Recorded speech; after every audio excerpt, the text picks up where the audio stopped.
So I think this is the first time that, at least for me, I've talked to you since the trade. So what was your initial reaction to the trade from Portland coming back closer to where you went to school in Virginia? I was super excited. You know, I feel like I'm coming back home. You know, I've always had extended family in DC that I visited growing up.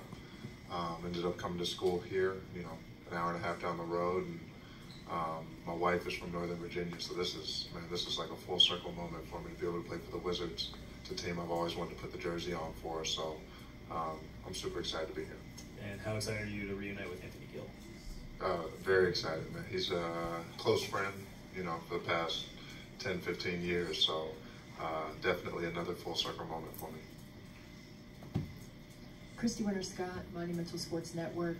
With regards to the pace of play, and I know we've been discussing it today, but I'd just like to get your take on what that has felt like so far with the team, and stylistically what it looked like last year, and how that will maybe look a little different this season with you guys. Yeah, you know, I came from Portland where we had a very young team like this one. A lot of young, really good athletes similar to this. We were playing really fast. And that was really my first taste of that really, you know, sort of new age, fast-paced basketball. And it was an adjustment for me, but I adjusted and, you know, got the hang of it. So coming here, it won't be fresh for me. I've you know, had a little bit of experience having a year of it. So I'm excited to play that way. It's, you know, it's the way the game's going at this point. You got so many young guys in the league. They're talented, they're big, they're athletic.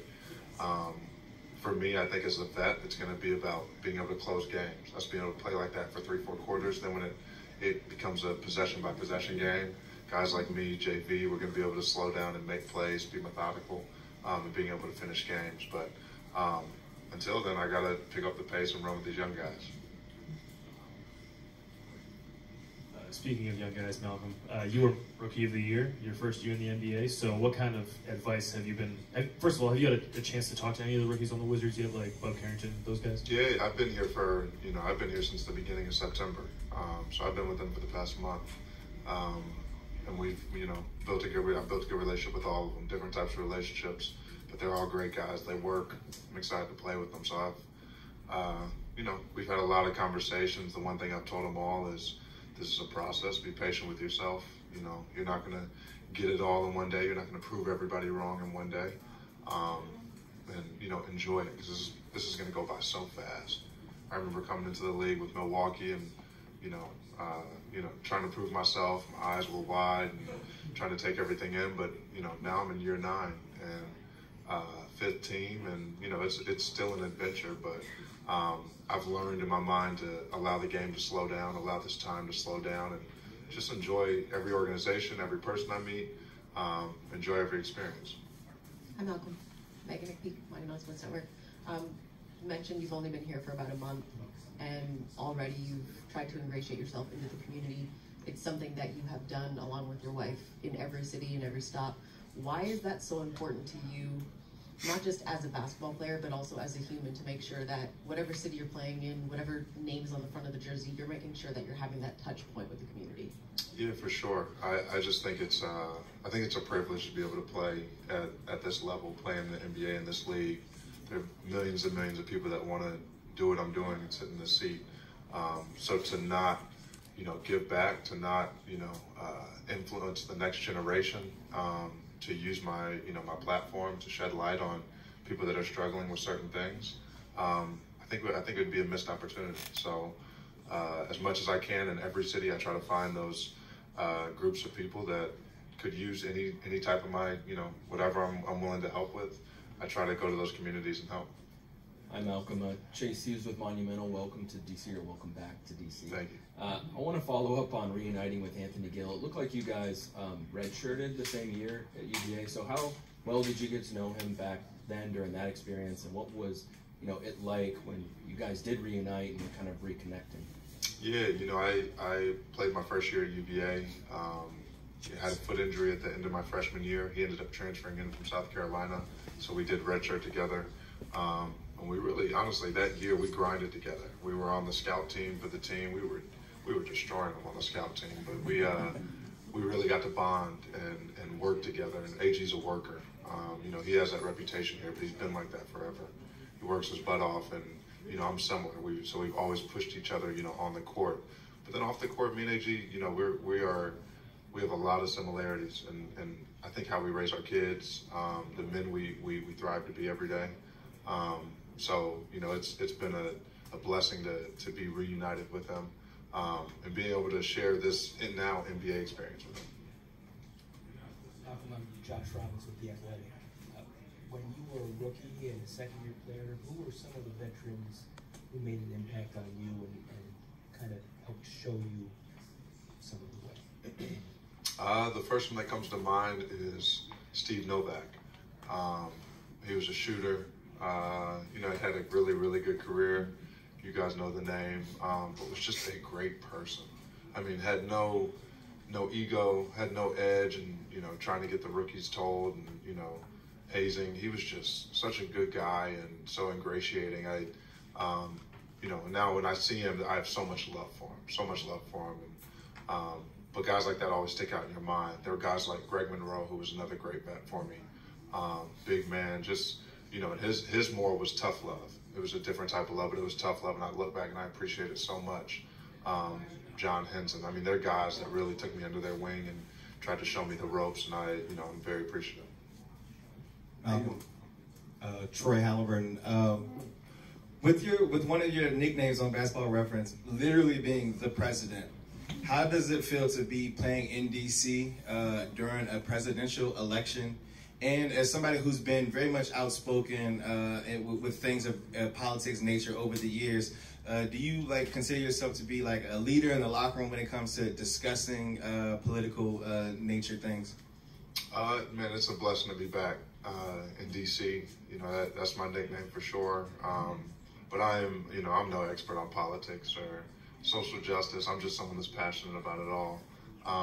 And as far as the locker room, I think politics can be such a sticky thing in locker rooms. I'm not someone that forces my opinion on anybody. I have an opinion, but it's not something you're going to hear often, especially politics. Unless someone really wants to talk about it, I just think it can be such a divisive thing in the locker room. Everybody's entitled to their opinion at the end of the day, so I try to let people rock. How you doing, Mark? How you doing? Doing all right. Brandon Scott, Locked On Wizards. From the standpoint of a mentor, how excited are you with the opportunity to work with young guards like Jordan Poole and Bob Carrington? Super excited. Jordan is one of the best young talents we got in the league. He gets a lot of criticism, but you only get a lot of criticism when you're really, really good, and when you set a benchmark for yourself of excellence. And he's done that. So I'm excited to see him thrive this year in DC. Jordan, he works his butt off, man. He's excellent. His preparation is excellent. I've been really, really impressed with him. And he's also just a great dude. So I'm super excited to play with him. Bub, super competitive, wants to come in here, wants to eat, wants to grind, So those guys are going to be great. I'm super excited to work with them. I asked Corey Kispert about your ability to drive and kick and find shooters, and he said that you told him that you want to unlock his game this year. Not necessarily specific to him, but what do you hope to bring to the team in that regard with that skill of yours? Yeah, when I got here, Coach Keith told me, just straight up, we need your ability to touch the paint. And I think over the years, I've been one of the best players in the league at touching the paint, just over and over, game in, game out. So I intend to continue to do that. And for guys like Corey especially, he shoots the ball, but Corey is way more of just a shooter. So being able to get him open, easy shots, and being able to kick the ball out to him so he can attack closeouts and get downhill and keep finishing the way he was finishing last season will really help his game. And just, for me, it's all about being a catalyst, being the catalyst that sparks the movement, that sparks getting the advantage on the offensive end. Hey Malcolm, Heather McDonough, NBC4. I hate to bring up a sad point today, but there was news that Dikembe Mutombo has passed away. I know that you, I believe, have done work with the Basketball Without Borders in Africa. Can you just share some of, your personal experience and what he meant to you and, the league, the world, honestly, as a whole? Yeah, I was on a trip with him a few summers ago in Africa, and I remember me and him just sat on the back of the bus. We were on the back of the bus, all the players, a lot of the guys were on, scattered throughout the bus. We were in the very back, and he just talked. He was such full of life and so many experiences, and just like a gentle giant. such a good person. He would just speak life into you, and he would be so honest and so real. I'll never forget our conversation on the bus. He was just he just struck me as someone of his stature, someone that does so much in the community, someone that gets so much attention, had such an amazing career, to be just, so personable, so humble, and such a good dude. He'll definitely be missed. It's a very, very sad day, but he's going to be missed. His impact is going to be missed all over the world. So, but he left his impact, he left his legacy for his kids and his wife. So, he was a beautiful person. Thank you for sharing that. Thank you. Hey Malcolm, Warren Trucker with the Washington Post.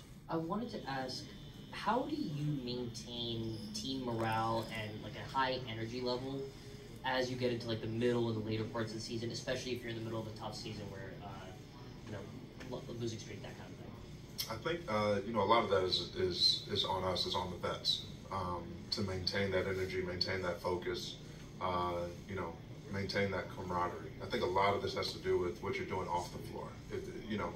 When adversity hits and you're having lulls during the season, or you're in a valley, what type of relationships do you really have? Are you guys going to split apart, or are you guys going to stay together? So if we're, and I think that's someone like AG is excellent at that, having team events, having the guys together off the floor. I mean, we had a game night the other night, like just doing little things that build those relationships, that trust, so that when you guys are struggling, you guys don't split apart. I think it's huge. So I think a lot of that, I put it on the vets to keep us together, to keep us positive, because it's going to be a long season. We're not the most talented team in the league. We have talent, and we're going to win some games, but we're also going to develop these young guys and make sure that we're building the right habits for the future, for the next 5 years. So that's the goal, but we're definitely going to stick together this year. Do you have an example from earlier in your career of a vet that kind of helped keep the team together during one of those tough stretches? Matthew Dellavedova was one of those guys. He was a guy that was just fearless on the court, but also in the locker room, fearless in his willingness to communicate. He wasn't a guy that was rah-rah and talking a lot and doing too much, but he was a guy that when he spoke up, guys respected it, and he wasn't scared to say, to hold guys accountable or to hold himself accountable. So he was always one of those guys that I thought he has a really good balance for, how he talks to his teammates, when he talks to them, and what he says. What were the games at game night? We played a game, I can't remember what it was called, but everybody's marking down. You basically have a list. You go through different lists. You have a list, and and then you roll the dice for a letter. And the name that you say basically has to start with that letter. I don't know. Scattergory. Is that it? Scattergory? Yeah. It's a popular game. It was my first time, though, so I did pretty well. So. Hi, Malcolm. Karita Parks with Double Take Sports. We've been talking a little bit about culture. I mean, we were just talking about game night. You've been around the guys for a little bit. What have you picked up on as far as the Wizards' culture and what they're trying to build in that respect? Yeah, I think Will and Michael Winger they're really, rebooting this thing, and I think, in my opinion, they're doing it the right way. They're making sure the players have everything they need in the weight room, every machine, everything. And if they don't have it, I mean, they've asked me, and I've given input, from what I feel like I need, and they're already ordering the machine. I mean, that's one of the best signs you can have as a player. And then you go to the kitchen, and the food is arguably, if not the best food I've had as far as team to team in the NBA in my 9 years. So just the little things, especially as a vet. As a young guy, you don't really know. This is your first team. You don't know. You don't have anything to compare it to. But as a vet, I've had 9 years of it, and the little things matter. The way they take care of your family. We had an event yesterday, on Saturday. We had an event on Saturday at the Pendry, and it was just for the whole organization. And it was just to bring your families and everybody, mix and mingle. And the way that was constructed, they had a kids room on the second floor with everything you can imagine for the kids, food, games, all types of stuff. And then they had the adults at the top of the hotel. So I mean, everything right now is being put together thoughtfully and intentionally. And it's for a vet, it's very refreshing to come to an organization like that clearly is putting an emphasis on taking care of the players and the families. What's the carryover when you see an organization that may be winning on the court, and I hate to say winning on the court, but is doing things intentionally off the court to kind of realize you think carryover is the attitude of the players. I think, you know, I've been on teams where you're losing on the court, and then you know, but the organization's also not spending money or, you know, taking shortcuts in certain areas, and it's felt in the locker room because the players feel like they're not really that invested in us, you know, and it's showing on the court. And then you're here, you're in DC, and you know, I think I see them spending money. I see it as an event. You can tell it right away.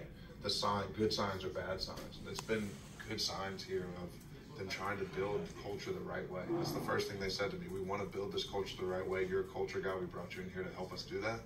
And you know, I in my mind, I'm thinking, all right, I want to see you guys do your part, and they are. They're doing their part. And that might not be a 50-win, 60-win season right now. You know, that's something that they're trying to get to pay off. This is a long-term process. That's a 3, 4, or 5 years down the road. We want the habits we're building today and the money we're spending today to pay off, you know, at that point. So I might not even be here to see it, but my job is to make sure that we take the steps this year to plant those seeds.